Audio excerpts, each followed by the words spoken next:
आज का जो पेपर हुआ है 24 मई 2026, आज का दिन जो यूपीएससी का पेपर हुआ है उसमें क्वेश्चन का जो लेवल है आई थिंक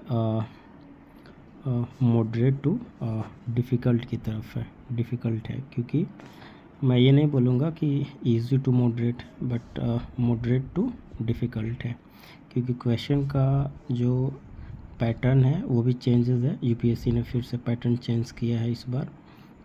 23 में भी पैटर्न चेंज था।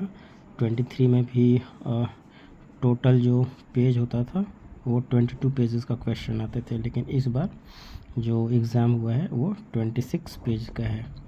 मीन्स कि क्वेश्चन जो है वो काफ़ी लेंदी पूछा गया है। स्टेटमेंट वाइज बेस्ड जो क्वेश्चन है उसमें भी स्टेटमेंट पढ़ने में काफ़ी टाइम लगा, और स्टेटमेंट पढ़ के फिर उस स्टेटमेंट का ऑब्जेक्टिव क्या है, क्वेश्चन का डिमांड क्या है, उसको सॉल्व करने में काफ़ी टाइम टेकिंग था। सो क्वेश्चन का जो लेवल था वो काफ़ी आई वुड से डिफ़िकल्ट रहा। बहुत सारे कोचिंग वाले भी उनको भी काफ़ी डिफ़िकल्टीज़ का सामना करना पड़ रहा है क्वेश्चन को सॉल्व करने में। सो इस बार फिर से यूपीएससी ने सारे कोचिंग वाले को साइड कर दिया है। जो क्वेश्चन जो पूछा गया है हिस्ट्री में वो प्लेस्टोसीन से रहा है, नदी सूक्ति और बुद्धिज़्म एज़ यूजुअल जो यूपीएससी क्वेश्चन पूछते बुद्धिज़्म से। और फिर वो रिवर का नेम एंशिएंट में क्या था, मॉडर्न में क्या था। So I would say this one is expected, ये क्वेश्चन आता ही है। फिर अमरावती स्तूपा, ठीक है, ये भी एक्सपेक्टेड था। Formation of forward block bye Subhash Chandra Bose, I would से मॉडर्न हिस्ट्री एक्सपेक्टेड था। ये स्टैटिक पार्ट है, स्टैटिक पार्ट का क्वेश्चन है।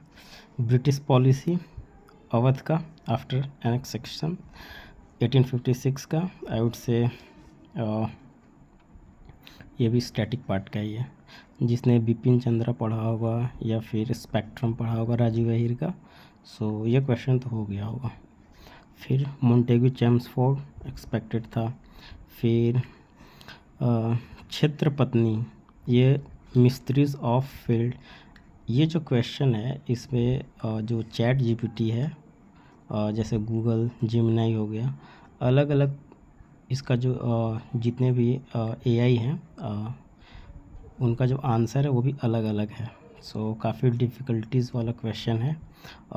एआई भी पॉसिबल नहीं है इसको सॉल्व करने में। ऐसे तो इसका अथर्ववेदा है आंसर में, लेकिन देखते हैं फाइनल आंसर जो आता है यूपीएससी की तरफ से क्या होता है। फिर Hilton Young commission static portion, Nagara style temple art and culture expected था। Jainism as usual expected. Buddhism और जैनिज़्म क्वेश्चन आता ही आता है। हड़प्पन एक्सपेक्टेड था। फिर बारदौली सत्याग्रह एक्सपेक्टेड था। ओवरऑल हिस्ट्री का जो क्वेश्चन है, अगर एंशिएंट का कहें तो एंशिएंट का जो क्वेश्चन है वो थोड़ा टफ था एंशिएंट का, क्योंकि जो कीवर्ड और टर्मिनोलॉजी है वो काफ़ी डिफ़िकल्ट थे। और जो मॉडर्न हिस्ट्री का है उसका क्वेश्चन एक्सपेक्टेड था, स्टैटिक पोर्शन में था, लेकिन ये था कि काफ़ी लेंदी था, तो टाइम टेकिंग प्रोसेस था इसमें।